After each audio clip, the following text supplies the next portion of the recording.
नमस्कार। आज के इस विश्लेषण में हम बात करेंगे रतनगढ़ राजस्थान की। यहाँ 2023 के चुनाव में जो नतीजा आया वो सिर्फ चेहरों की वजह से नहीं था। हम उन सिस्टम्स और उन आंकड़ों को समझने की कोशिश करेंगे जिन्होंने असल में इस जनादेश को शक्ल दी। तो हम इसे कैसे समझेंगे? 4 हिस्सों में। सबसे पहले जमीन की हकीकत क्या थी, यानी पल्स ऑफ द सॉइल।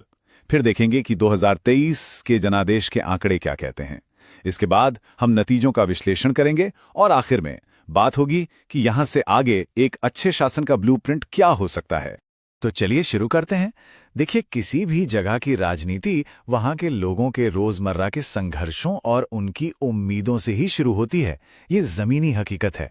ये तस्वीर रतनगढ़ की है जो चुरू जिले में आता है। ये शेखावाटी का इलाका है, एक ऐसी जमीन जहां लोगों की जिंदगी और उनकी रोजी रोटी पानी और काम के इर्द गिर्द घूमती है, और यही रिश्ता यहां की राजनीति को तय करता है। तो वोटर्स के मन में चल क्या रहा था? उनकी सबसे बड़ी परेशानियां क्या थीं? सोर्स के डेटा को देखें तो पानी की किल्लत और खेती का संकट ये सबसे बड़े मुद्दे थे, बहुत ज्यादा। इसके ठीक बाद नंबर आता था नौजवानों के लिए रोजगार की कमी और जाहिर है बढ़ती महंगाई। तो 3 शब्द सामने आते हैं, रोजगार, पानी और सुरक्षा। और ये सिर्फ नारे नहीं थे, बिल्कुल नहीं, ये वो बुनियाद थी जिस पर इलाके के हर घर का गुजारा टिका था। एक ऐसी मांग जो शायद जोर से नहीं कही जा रही थी, लेकिन बहुत गहरी थी। तो ये तो हुई जमीनी हकीकत। अब देखते हैं कि इन सब चीजों का नतीजों पर क्या असर हुआ। चलिए 2023 के जनादेश के आंकड़ों पर नजर डालते हैं। 73.15%। ये सिर्फ एक नंबर नहीं है, इसका मतलब समझिए। इसका मतलब है कि वोटर चुप नहीं बैठा था, वो बाहर निकला, उसने वोट दिया। ये एक बहुत ही इंगेज्ड इलेक्टोरेट को दिखाता है जो अपनी आवाज सुनाना चाहता था। और जब वोट पड़ा तो नतीजा क्या रहा? ये वोट शेयर देखिए, आईएनसी को लगभग 54% और बीजेपी को करीब 39%। मतलब ये कोई कांटे की टक्कर नहीं थी, ये एक तरफा एक निर्णायक जीत थी। इस डैशबोर्ड से पूरी कहानी और साफ हो जाती है। कुल वोट पड़े 2,03,000 के आसपास। जीतने वाले उम्मीदवार को मिले 1,09,000 से ज्यादा वोट और हारने वाले को करीब 80,000।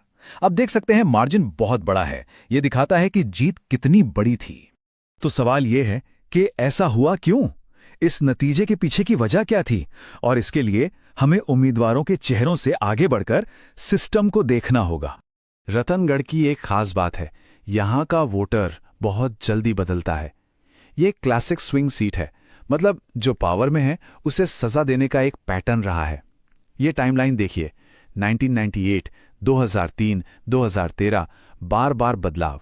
तो 2023 का नतीजा कोई अनोखी बात नहीं थी, ये उसी पुराने पैटर्न का हिस्सा था। तो ये बदलाव आया कैसे?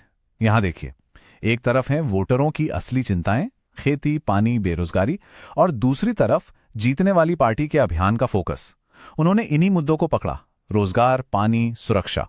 उन्होंने स्थानीय सत्ता विरोधी लहर को हवा दी और एक ऐसा उम्मीदवार चुना जिसकी जमीन पर पकड़ थी। कनेक्शन बिल्कुल साफ है। तो इससे हमें क्या सीखने को मिलता है? सबक यह है कि विधानसभा चुनाव में पार्टी के बड़े नेता से ज्यादा जरूरी हो जाता है उम्मीदवार की अपनी लोकल क्रेडिबिलिटी, उसकी अपनी साख, जमीन पर उसकी कितनी पकड़ है, लोग उस पर कितना भरोसा करते हैं। यही चीज जीत और हार का फैसला करती है। और हां, इन सब आंकड़ों और विश्लेषण के बीच एक बात याद रखना बहुत जरूरी है। हर नंबर के पीछे एक इंसान है, एक वोटर जो सम्मान का हकदार है, और एक जिम्मेदार, सोची समझी सार्वजनिक आवाज का भी। हमारे संविधान की यही तो मूल भावना है। ठीक है, तो चुनाव हो गया, नतीजा आ गया, विश्लेषण भी हो गया, लेकिन असली काम तो अब शुरू होता है। अब बात करते हैं कि इस जनादेश को एक अच्छे शासन में कैसे बदला जाए, वादों को हकीकत कैसे बनाया जाए। देखिए, चुनाव जीतना एक इवेंट है, लेकिन जनादेश को बनाए रखना वो असली चुनौती है। इसके लिए जनता को एक तरह का गवर्नेंस आरओआई देना होता है, रिटर्न ऑन इन्वेस्टमेंट। इसके 5 स्तंभ हैं। पहला, नौकरियां जो दिखें। दूसरा, इंफ्रास्ट्रक्चर, खासकर पानी पर ठोस काम। तीसरा, वेलफेयर स्कीम्स की बिना रुकावट डिलीवरी। चौथा, शिकायत सुनने का एक सिस्टम। और पांचवा और सबसे जरूरी, विश्वास। और यह विश्वास कैसे बनता है? लगातार कम्युनिकेशन से। आज के जमाने में इसके नए तरीके हैं। आप व्हाट्सएप और सोशल मीडिया का इस्तेमाल करें, लेकिन लोगों की अपनी भाषा जैसे बागड़ी में बात करें, मोहल्ला कमेटियां बनाएं और एक 24/7 हेल्पलाइन, ताकि लोगों को लगे कि उनकी आवाज सुनी जा रही है। लेकिन इन नए तरीकों के साथ नई जिम्मेदारियां भी आती हैं, खासकर डेटा को लेकर। भारत का जो नया digital personal data protection act है, वो साफ कहता है कि आप किसी का भी डेटा इस्तेमाल करने से पहले उसकी साफ और खास सहमति लेंगे। वोटर की प्राइवेसी का सम्मान ये कोई कानूनी बोझ नहीं है, ये नागरिकों को इज्जत देने का एक बुनियादी तरीका है। तो आखिर में ये सवाल बचता है, जनता जो जनादेश देती है वो कोई ट्रॉफी नहीं है, ये एक जिम्मेदारी है। सवाल ये है कि ये जिम्मेदारी सिर्फ चुनाव से कुछ हफ्ते पहले निभाई जाती है या उन 5 सालों के दौरान कमाई जाती है जो 2 चुनाव के बीच में होते हैं।